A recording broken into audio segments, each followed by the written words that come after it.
Bismillahirrahmanirrahim. Assalamualaikum warahmatullahi wabarakatuh.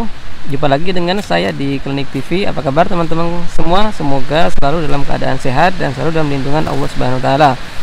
Kali ini saya ingin sedikit meng-share, saya ingin berbagi informasi seputar bagaimana sih cara apabila kita bermimpi buruk, apa yang harus kita lakukan. Sebenarnya kita tahu bahwa mimpi itu terbagi dua. Ada yang mimpi baik, ada yang mimpi buruk. Mimpi baik ini adalah setiap mimpi yang membuat kita bahagia, yang membuat kita bahkan bisa tertawa atau tersenyum ketika bermimpi. Sebaliknya, mimpi buruk akan membuat kita cemas, akan membuat kita khawatir, akan membuat kita ketakutan. Karena itu, baik mimpi yang baik maupun mimpi yang buruk sama-sama dipercaya memiliki arti tersendiri bagi si pemimpi, terutama menurut Primbon dan juga Islam. Jadi setiap mimpi yang kita alami pasti ada maknanya, pasti ada artinya yang menunjukkan sesuatu hal yang akan terjadi di hari esok. Entah suatu hal itu adalah yang baik-baik atau justru yang buruk-buruk. Nah, ketika Anda bermimpi yang dianggap Anda sebagai mimpi buruk, mimpi yang membuat Anda takut, membuat Anda cemas, membuat Anda khawatir dan lain sebagainya. Nah, kira-kira apa yang mesti Anda lakukan agar arti dari mimpi yang Anda alami tidak menjadi kenyataan, tidak menjadi sesuatu hal yang buruk bagi diri Anda sendiri? Maka ada 4 hal yang mesti Anda lakukan.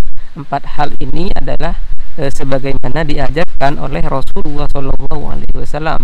Di dalam sebuah sabdanya, Rasulullah SAW pernah mengajarkan kepada para sahabat, yang artinya kepada kita semua sebagai umatnya, tentang 4 hal yang mesti dilakukan ketika kita bermimpi buruk.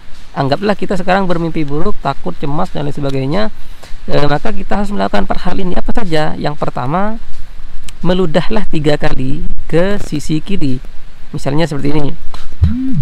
Nah, 3 kali. Jangan meludah dengan ludah yang banyak, ya cukup yang penting ada ludah yang keluar walau sedikit, itu sudah dikatakan meludah. Apalagi kita di tempat tidur kemudian meludah ke lantai, kan kurang etis, kurang enak kalau misalnya meludahnya terlalu banyak. Cukup meludah, yang penting ada ludah yang keluar walaupun hanya sedikit. Itu adalah salah satu cara bagaimana agar menetralisir arti mimpi buruk yang Anda alami. Kemudian cara yang kedua, berlindung kepada Allah Subhanahu wa taala, yaitu dengan membaca misalnya ta'awudz, a'udzubillahi minasyaitonirrajim, itu sebanyak 3 kali, atau juga bisa membaca istighfar astagfirullahaladzim sebanyak 3 kali.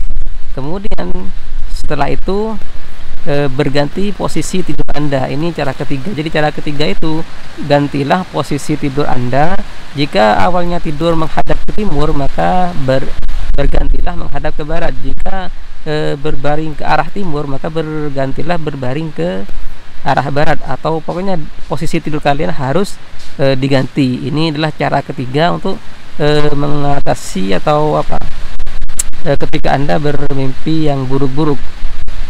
Kemudian yang terakhir, Nabi SAW juga menganjurkan agar ketika kita bermimpi buruk, bermimpi sesuatu yang menakutkan, sesuatu yang membuat kita cemas, khawatir berlebihan dan sebagainya, jangan pernah menceritakannya kepada orang lain. Jangan pernah. Kenapa? Karena ketika kita menceritakan mimpi yang kita alami kepada orang lain, kemudian orang lain itu tahu bahwa itu adalah mimpi buruk, dan mereka mengetahui tafsirnya bahwa kita akan mengalami masalah atau lain sebagainya, mungkin saja orang lain itu akan merasa senang, karena bisa jadi mereka selama ini iri terhadap Anda, dan ketika mengetahui Anda bermimpi buruk seperti ini, mereka akan senang karena mengharapkan sesuatu yang buruk terjadi kepada Anda. Karena itu, sebagaimana dianjurkan oleh Rasulullah SAW, kita tidak boleh menceritakan mimpi buruk yang kita alami.